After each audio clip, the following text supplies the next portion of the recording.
안녕하세요. 온라인 교사 교육 여섯 번째 시간입니다. 네, 제가 나와서 짐작했듯이 오늘은 청소년의 이해와 교사의 역할에 대해서 이야기하고 아마 다음 주는 공과 나눔, 그리고 나눔에 대한 팁에 대해서 좀 이야기할까 그렇게 생각하고 있습니다. 아무래도 청소년을 이해하고 소통하는 데 가장 필요한 분들이 부모님들 또는 상담교사이기 때문에 부모님들에게도 더 도움이 되지 않을까 싶은데 우리 선생님들에게도 또 이것을 보는 청소년 자녀를 둔 부모님에게도 도움이 되었으면 좋겠습니다. 청소년을 이해한다. 우리는 모두 청소년 시기를 겪었죠. 하지만 그래도 여전히 청소년을 이해하는 것은 어렵습니다. 저도 이미 청소년들하고 세대 차이도 느끼고 있고요. 그리고 소통의 어려움도 겪고 있습니다. 여자친구들을 대할 때는 더더욱 그렇죠. 그래서 내용을 이렇게 준비하면서 이렇게 하면 된다. 이렇게 하면 마음이 열린다. 이런 도움이 될 이야기를 준비하고 싶었는데 사실 그런 이야기보다는 좀 원론적인 이야기, 한 번쯤 들어봤을 법한 이야기들이 많습니다. 그러나 이런 청소년 이해에 대한 이야기, 또 교사의 역할에 대한 이야기를 다시 짚어나가면서 잊고 있었던 거, 또 하지 못하고 있던 것들을 되살려 봐야 합니다. 소통을 하고 대화를 하는 거는 연습이 필요하거든요. 저도 상담을 뭐 여러 차례 배우려고 했지만 배워도 이게 잘 되지가 않더라고요. 상담하는 거, 대화하는 거, 그거는 반복과 훈련이 필요합니다. 그래서 상담을 하는 분들이 그렇게 오랫동안 훈련을 받고는 하는 것 같습니다. 그러니까 이 전도사님의 평소 모습을 보면 별로 배울 것이 없다.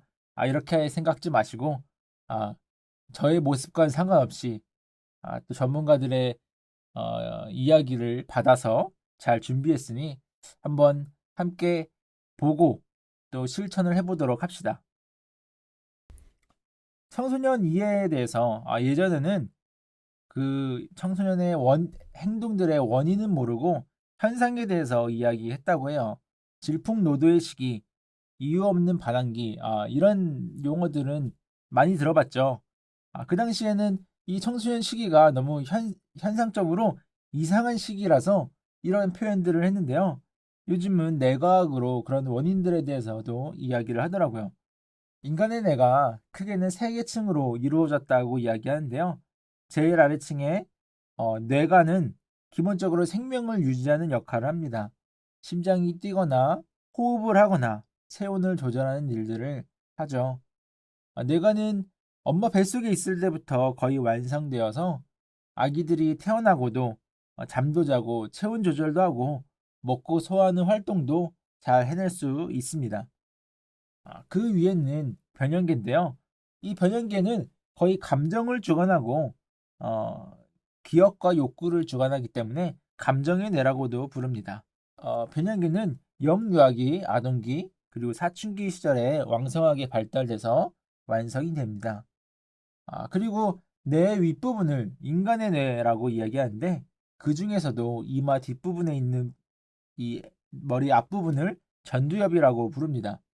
거기서는 말과 글을 배우고 생각하고 판단하고 목적을 위해서 인내하고 창의성을 발휘하고 우선순위를 정하고 마음의 감정과 충동을 조절하는 부위입니다. 그래서 이 부위가 이전에는 사춘기에 다 완성이 된다고 생각을 했는데 전두엽이 사실은 그보다 훨씬 나중에 완성된다는 것을 발견하게 됐다고 해요. 뇌관이 엄마 뱃속에서 또 변형계가 사춘기에 완성이 된다면 전두엽은 여자들은 24살, 남자들은 늦게는 30살쯤에 완성이 된다고 합니다.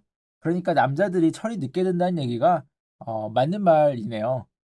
전두엽이 사실 초등학교 4, 5학년쯤에는 1차적으로는 완성이 돼서 책을 읽고 숙제하고 거짓말하면 안 된다는 걸 알고 부모의 말을 듣고 인내하는 것이 가능해집니다. 그런데 사춘기에 접어들면 이 전두엽이 대대적으로 리모델링에 들어간다고 말해요. 리모델링을 하면 그 후에 결과는 아름답게 완성이 더 되겠지만 리모델링 하는 동안에는 지저분하고 엉망진창의 과정을 겪게 되죠. 이 리모델링이 바로 이 청소년 시기에 일어나는 겁니다. 버릴 것은 버리고 정리할 것은 정리하면서 전두엽이 변화를 일으키는 시기입니다. 그래서 이전과는 다른 모습을 보이고 이성적으로 행동하거나 논리적으로 사고하기 힘들어하고 또 호르몬의 영향으로 신체적인 변화도 나타나고 또 감정적으로 조금 슬퍼도 엄청 슬퍼하고 조금 기쁘면 깔깔 웃다가 감정이 이렇게 들썩이는 모습을 보여줍니다. 그러니 어른들은 아이들이 어른을 골탕 먹이려고 한다고 생각하거나 고집을 부린다고 생각을 하거나 성질이 나쁘다고 오해하기도 합니다. 설명을 해도 못 알아듣는다고 또 못 알아듣는 척 연기한다고 오해하는 경우도 있습니다. 서로를 이해하지 못하고 어른과 청소년의 소통이 단절되는 문제가 발생하기도 합니다. 자기도 왜 이러는지, 왜 이렇게 하는지 이유를 모르는 혼란스러운 시기입니다. 또 이 시기에는 한 번에 한 가지만 생각을 한다고 해요. 이렇게 전두엽이 대대적인 확장 공사를 겪으면서 생각을 행동으로 옮기거나 올바른 판단을 내리거나 약속을 잘 지키거나 하는 것들이 어수선하고 혼란스러운 상태가 됩니다. 그러니 어른을 골탕 먹이려는 것이 아니라 효율적인 방법, 옳은 방법, 더 여러 가지를 고려한 생각을 하기가 어렵다라고 이해해 주시면 될 것 같습니다.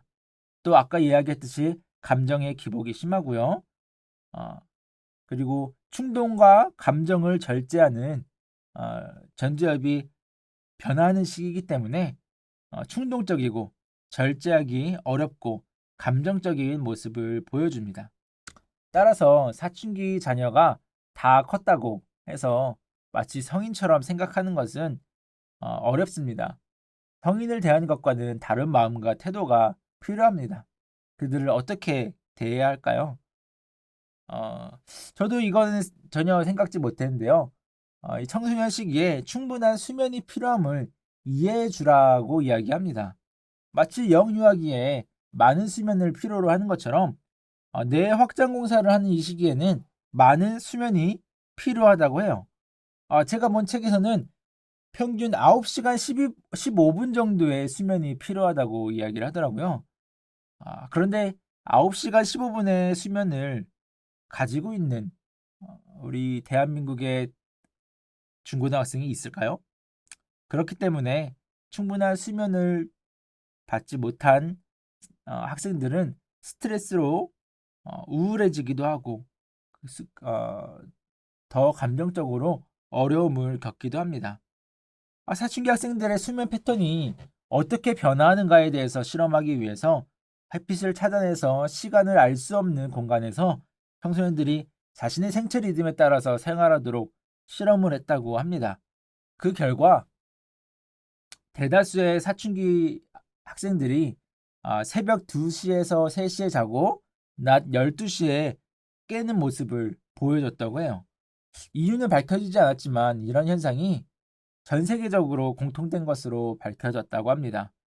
그러니 저도 참 이해하지 못했는데, 야, 2시, 3시에 자서 4시, 12시, 오후에까지 자는 모습, 이런 거는 어쩌면 사춘기에 영향이 있을 수도 있습니다. 사춘기가 지나면 이 수면 패턴은 이전으로 돌아온다고 하니, 이 사춘기 시절에 주말만이라도 잠을 충분히 잘 수 있도록 인정해 주시길 바래요. 또 대화할 때는 감상적으로 접근하라고 합니다.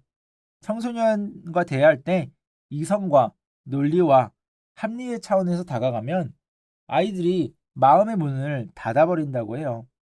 감정과 느낌의 차원에서 그들의 기분을 묻고 그들의 기분을 단정짓거나 평가하지 말고 그들의 마음을 이해하려고 노력해 줘야 합니다. 또 그들의 실수에 대해 관대하고 시행착오를 통해서 배울 수 있도록 해야 합니다. 아이들이 두 가지를 생각하기 어려워한다고 이야기했죠. 그들이 머릿속에 여러 가지를 고려해서 생각하기 어려워합니다. 성장하기 위해서는 또 그렇게 뇌가 변화하기 위해서는 많은 경험들을 해야 합니다. 실수를 두려워하면 여러 가지 경험을 하기 힘듭니다. 따라서 실수에 관대하고 인내심이 많은 가이드가 우리가 되어 주어야 합니다. 그리고 이 시기는 올바른 자아 정체성을 확립하는 시기인데요. 그렇기 때문에 내가 나를 어떻게 바라보는가, 하나님이 지으신 나는 어떤 존재인가, 어떤 모습인가, 이런 것들을 정립합니다. 그러니까 우리는 바른 정체성을 정립할 수 있도록 도와주어야 합니다. 이 시기에 어떤 말을 듣고 어떤 이야기를 듣느냐가 평생에 영향을 끼친다라고 하는데요. 하나님이 내게 주신 장점, 나는 어떤 존재인지, 그리고 하나님이 나를 얼마나 귀하게 창조하셨는지 정체성을 세워주는 것이 중요합니다. 그런데 현실적으로 학교에서는 너가 누구인가라고 할 때 뭐라고 이야기하나요? 성적을 이야기하다 보니까 비교하고 싶지 않아도 성적으로 비교를 하고 정말 그 가운데 인성을 한다라고 말할 수 있는 사람이 많아봐야 10%만 인정을 받을 수 있는 그런 상황에서 다른 무엇으로 나의 나다움, 나의 가치를 인정하는 분위기를 느낄 수 있을까요? 이런 상황에 어느 날 막 춤을 췄더니 다른 사람들이 우와, 너 춤 되게 잘 춘다. 이런 이야기를 해줘요. 그럼 어떻게 되나요? 춤추는 것이 나의 자아 정체감이 되는 거죠. 춤추는 거 좋아요. 어느 친구가 힘을 썼어요. 우와, 너 주먹이 센데? 사람들이 감탄해요. 그다음부터는 이 주먹이 나의 자아 정체감, 이 힘을 쓰는 게 나의 자아가 되는 거죠. 이 자아 정체감을 무엇으로 가지느냐? 청소년 시기에 왜곡이 되기 쉽다는 겁니다. 어느 날 짧은 치마를 입었는데 우와 너 너무 예쁘다 이런 소리를 들었어요. 그러면은 이거를 뭐 성희롱으로 들을 수도 있겠지만 어떤 친구는 이 날씬한 다리 예쁜 몸매가 나다움인가? 이 나다움을 뽐내기 위해서 자기의 모습을 드러내고 짧은 치마를 입는 게 나의 목적이 될 수 있다는 거예요. 그렇다면 우리는 무엇으로 자아 정체감을 세워주어야 할까요? 다행히 교회는 우리가 하나님의 자녀라는 그 기본을 깔고 있습니다. 그것만으로 자아 정체감과 자아 존중을 가져야 하는데 과연 그렇게 되나요? 우리가 예쁘지 않아도 좋은 학력이 아니어도 부자가 아니어도 인기가 없어도 항상 당당하고 행복하고 좋나요?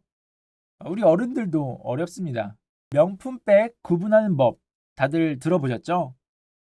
명품백의 정말 명품인지 짝퉁인지 알려면 어떻게 해야 된다 그래요? 비가 오면 알 수 있다고 이야기해요.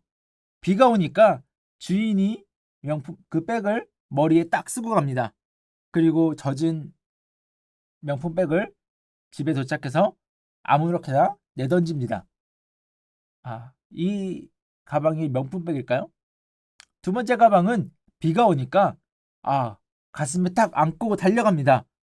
그리고 집에 가서 그 가방을 마른 걸레로 닦고 그늘에 잘 뒀습니다.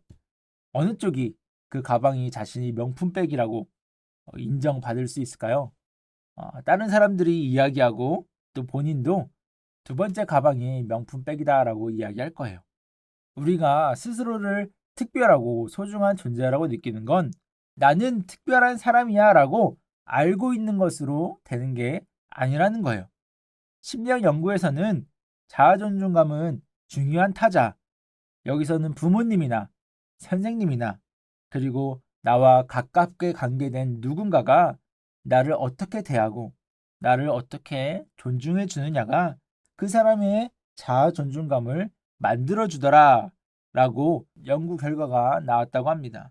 그러니까 학생의 자아 존중감을 세워주는 건 교사의 역할입니다.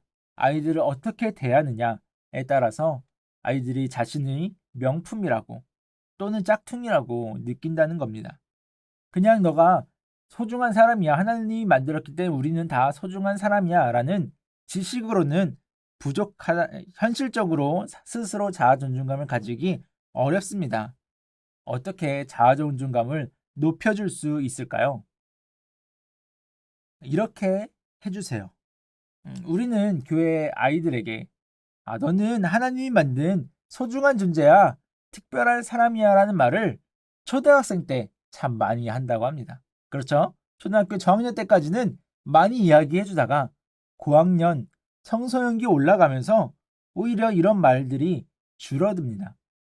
그런데 정작 이런 다른 사람의 평가, 너가 소중해, 너가 필요해 라는 그런 평가는 이 예민한 다른 사람의 평가에 민감한 청소년 시기에 가장 필요합니다.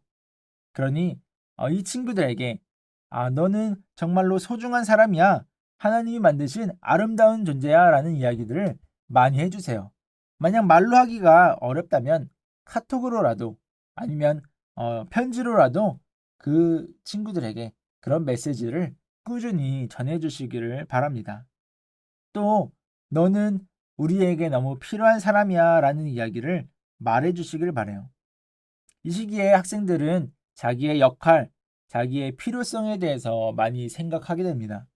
어떤 공동체에 내가 있다가도 내가 필요 없겠는데 라고 생각하면 어느 순간 나가려고 합니다. 자신이 집에서 또는 학교에서 누군가에게서 필요 없는 존재라는 것을 느낄 때 우울해하고 힘들어하는 경우를 겪게 됩니다. 나의 존재의 이유, 나의 필요에 대해서 발견하고 싶은 것이 이 시기의 모습인데요. 마치 중고등부 친구들에게 임원을 맡겼을 때 그들이 열심히 하고 그 맡은 것에 책임을 다하는 모습들을 우리가 많이 경험해 봤죠. 그러니 반 아이들에게도 그들의 역할에 대해서 또 그들의 필요에 대해서 느끼게 해주면 너무 좋습니다. 그것을 잘하건 못하건 그것이 중요한 것이 아니라 너가 꼭 필요하고 너가 함께함으로 너무 좋다고 이렇게 어필해 주시면 앞에서는 아무것도 아니고 별로 상관없어 하는 것 같아도 그들의 마음 가운데 자신의 필요성이 또 자신의 자아존중감이 저장될 겁니다. 또 그들의 특성을 발견하고 장점을 이야기해 주세요. 타인이 나에 대해서 뭐라고 이야기하는지 평가하는지 그들이 마음속에 저장되는 시기입니다. 그러니 이들에게 따뜻한 말과 예쁜 말들을 해줘야 하는데요. 한 명 한 명의 장점과 특성을 발견하고 그들을 말해주는 것이 좋습니다. 한 명 한 명의 장점과 특성을 발견하고 말해주는 것이 그들의 자아 존중감을 형성하는 데 큰 도움이 됩니다. 이렇게 그들의 특성과 장점을 발견하는 것은 지속적인 관심과 관찰에서 나오겠죠. 그들의 특성을 또 장점을 발견하고 말해주세요. 그냥 이런 거 잘하네, 이런 거 능력이 있네, 많이 아니라 너에게는 이런 특성이 있구나, 이런 장점이 너가 앞으로 뭘 하는데 큰 도움이 될 것 같다. 너의 장점, 너의 능력이 될 것 같다라고 그들의 특성에 대해서 이야기해주면 좋습니다. 혹시 예민한 친구들 있나요? 예민한 것을 단점이라고 생각할 수도 있지만 예민함을 가진 사람이 더 자신의 일에 완벽하게 그리고 더 잘 해낼 확률이 높아집니다. 혹시 너무 느린 친구도 있나요? 그 친구들은 신중한 거 아닐까요? 엄청 산만하고 정신없는 데 있나요? 감탄 잘하고 호기심이 혹시 많고 사교적이고 유머적인 친구 아닌가요? 장점과 단점으로 구분해서 단점을 지적하는 것이 아니라 그들의 고유한 모습 속에서 장점을 발견해주고 장점을 발전해 나갈 수 있도록 이끌어 주시고요. 공부는 잘할 수도 있고 못할 수도 있고 부자일 수도 있고 아닐 수도 있지만 그런 능력들로 줄 세우는 것이 아니라 하나님이 주신 그 고유한 성격의 장점으로 그들을 세워주세요. 이렇게 청소년 시기는 타인의 시선에 민감하고 또 잘 듣고 반응하는 시기입니다. 그러니 외모에 대한 이야기 또는 성적에 대한 이야기든 조심해 주세요. 특히 우리는 친밀하게 다가간다고 이야기하지만 정작 받는 친구들은 친밀함의 표현으로 받지 못할 수도 있습니다. 그러니 이런 이야기들은 정말로 어느 정도 친밀한 우리 담임 선생님이나 가까운 선생님들이 1대1의 상황에서 이야기해 주시고요. 그 칭찬을 듣는 다른 친구들도 고려해 주셔서 아, 교회에서도 예쁜 친구들 예쁘다고 하고 예쁜 친구들 좋아하고 공부 잘하는 친구들 좋아하는구나. 이렇게 잘못 생각하지 않도록 외모나 성적에 대한 칭찬보다는 그들 자신의 존재 자체로 어, 기뻐해주는 모습을 보여주시면 더 좋을 것 같습니다.